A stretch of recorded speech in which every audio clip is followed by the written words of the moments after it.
Friends, ഞാൻ നൂറാഷാൻ. അപ്പോൾ ഇന്നത്തെ വീഡിയോയിൽ നമ്മൾ കാണിക്കുന്നത് നല്ല പഞ്ഞി പോലെ നല്ല സോഫ്റ്റ് ആയിട്ടുള്ള നല്ല പൂ പോലുള്ള ഇഡ്ഡലി എങ്ങനെയാണ് റെഡിയാക്കുന്നതെന്നാണ് കേട്ടോ കാണിക്കുന്നത്. അതിനായിട്ട് നമ്മൾ അരി അരയ്ക്കാനോ കുതിർക്കാനോ ഒന്നും പോകുന്നില്ല. നല്ല സിമ്പിളായിട്ട് ഉണ്ടാക്കാൻ പറ്റുന്ന ഒരു റെസിപ്പിയാണ് കേട്ടോ. ഇഡ്ഡലി ഉണ്ടാക്കാൻ എല്ലാവർക്കും അറിയാം, പക്ഷേ ഇതൊരു വെറൈറ്റി ആയിട്ടുള്ള ഇഡ്ഡലിയാണ് കേട്ടോ. അപ്പോൾ എല്ലാവരും വീഡിയോ ഫുള്ളായിട്ട് വാച്ച് ചെയ്യുക. വീഡിയോ കണ്ടുകൊണ്ടിരിക്കുമ്പോൾ സബ്സ്ക്രൈബ് ചെയ്യാതെ കാണുന്നവരുണ്ടെങ്കിൽ ഒന്ന് സബ്സ്ക്രൈബും കൂടി ചെയ്ത് സപ്പോർട്ട് ചെയ്യണേ. അപ്പോൾ ആദ്യം തന്നെ നമുക്ക് ഒരു കപ്പ് ഉഴുന്നെടുക്കാം. ഉഴുന്ന് നമ്മൾ ഒരു കപ്പാണ് എടുക്കുന്നത്. ഒരു കപ്പ് എടുത്തതിന് ശേഷം നമുക്ക് നല്ലതുപോലെ 3-4 പ്രാവശ്യം ഒന്ന് കഴുകി വൃത്തിയാക്കി എടുക്കാം. അതിനുശേഷം നമുക്കൊരു ഫ്രൈ പാനിലേക്ക് ഇട്ട് കൊടുത്ത് ഒന്ന് വറുത്തെടുക്കാം കേട്ടോ. നമ്മുടെ ഉഴുന്നിലെ വെള്ളമൊക്കെ പോയിട്ട് ഒന്ന് ക്രിസ്പി ആവുന്നതുവരെ വറുത്തെടുക്കാം. ഉഴുന്ന് വറുത്തെടുക്കുമ്പോൾ ഫ്ലെയിം കൂട്ടിയിട്ട് വറുക്കാതിരിക്കുക, കളർ മാറാതിരിക്കാൻ വേണ്ടിയിട്ടാണ് കേട്ടോ ഫ്ലെയിം കുറച്ചിട്ട് വറുക്കുന്നത്. ഇനി ഇതിലേക്ക് നമുക്ക് 3/4 കപ്പ് വെളുത്ത അവലിട്ട് കൊടുക്കാം. വെളുത്ത അവൽ തന്നെ എടുക്കാൻ ശ്രദ്ധിക്കുക കേട്ടോ, കാരണം നമ്മുടെ ഇഡ്ഡലിക്ക് നല്ല കളർ കിട്ടാനായിട്ട് വെളുത്ത അവൽ തന്നെ എടുക്കാൻ നോക്കുക. ഇത് നമ്മൾ കരിഞ്ഞു പോവാതെ ഫ്ലെയിം കുറച്ചിട്ട് തന്നെ ചെയ്യുക കേട്ടോ. ഇനി നമ്മൾ ഇതിലേക്ക് ചേർത്ത് കൊടുക്കുന്നത് 1/2 ടീസ്പൂൺ ഉലുവയാണ് കേട്ടോ. ഉലുവയും കൂടി ചേർത്തതിന് ശേഷം നല്ലതുപോലെ ഒന്ന് ഫ്രൈ ചെയ്തെടുക്കുക.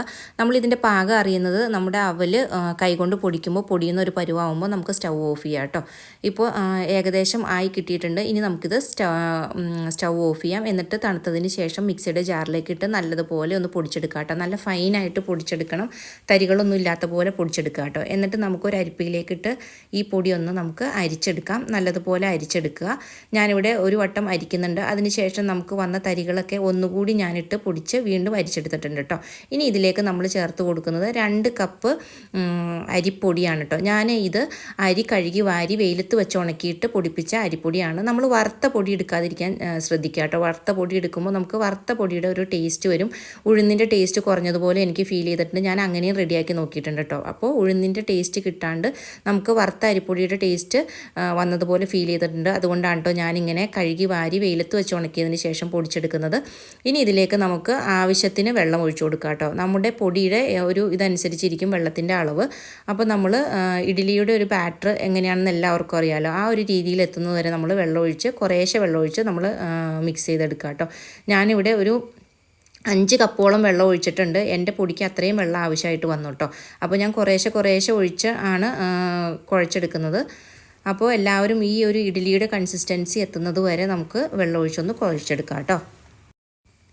ഞാനിവിടെ മാവ് കുഴച്ചെടുക്കുന്നത് കൈകൊണ്ടാണ് കേട്ടോ. നമ്മൾ കൈകൊണ്ട് കുഴയ്ക്കുമ്പോൾ പലരും നെഗറ്റീവായിട്ട് സംസാരിക്കാൻ സാധ്യതയുണ്ട്. പക്ഷേ നമ്മൾ കൈകൊണ്ട് കുഴയ്ക്കുമ്പോഴാണ് കേട്ടോ നമ്മുടെ ഇഡ്ഡലി മാവ് നല്ലതുപോലെ പൊന്തി വരിക. നല്ലതുപോലെ ഫെർമെൻറ്റേഷൻ നടക്കുന്നത് നമ്മൾ കൈകൊണ്ട് നല്ലതുപോലെ ഒരു 5-10 മിനിറ്റെങ്കിലും നമ്മൾ കൈകൊണ്ട് നല്ലതുപോലെ കുഴച്ചെടുക്കുക കേട്ടോ. അപ്പോൾ നമ്മുടെ മാവ് നല്ലതുപോലെ പൊങ്ങിക്കിട്ടും. അപ്പോൾ ഞാനിവിടെ ഏകദേശം ഒരു ഇഡ്ഡലിയുടെ കൺസിസ്റ്റൻസി ആയിട്ടുണ്ട്. ഇനി കുറച്ചുകൂടി വെള്ളം ഒഴിച്ച് നമുക്ക് ഒന്നുകൂടി ഒന്ന് മിക്സ് ചെയ്തെടുക്കാം കേട്ടോ. ഇപ്പോൾ ഞാൻ കുറച്ചുകൂടി വെള്ളം ഒഴിച്ച് ഒന്നുകൂടി മിക്സ് ചെയ്തെടുത്തിട്ടുണ്ട്. ഇനി നമുക്ക് ഇത് നല്ലതുപോലെ ഒന്ന് ഇളക്കി എടുക്കാം കേട്ടോ.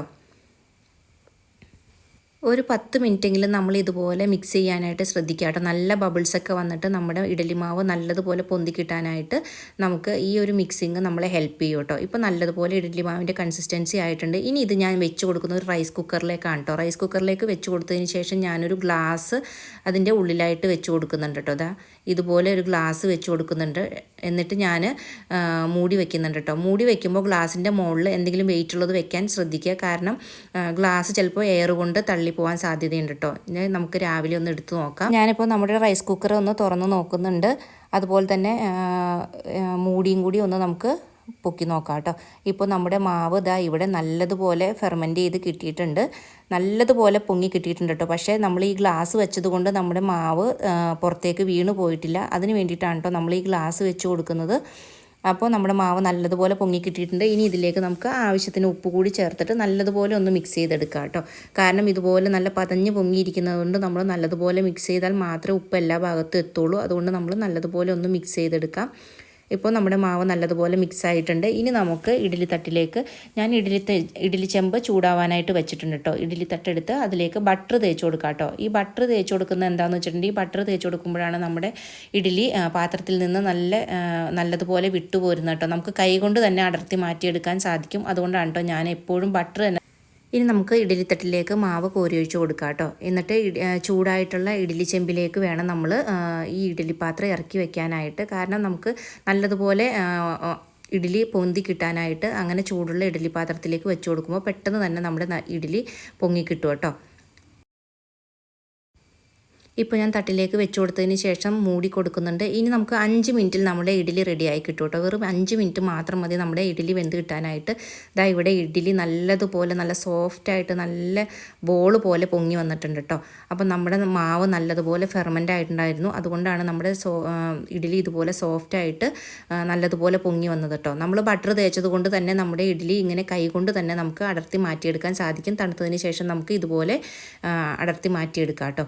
അപ്പോൾ ഇന്നത്തെ വീഡിയോ എല്ലാവർക്കും യൂസ്ഫുൾ ആയിട്ടുണ്ടാവുമെന്ന് വിചാരിക്കുന്നു. വീഡിയോ ഇഷ്ടപ്പെട്ടാൽ ലൈക്ക് ചെയ്യാനും ഷെയർ ചെയ്യാനും സബ്സ്ക്രൈബ് ചെയ്യാനും മറക്കരുത് കേട്ടോ.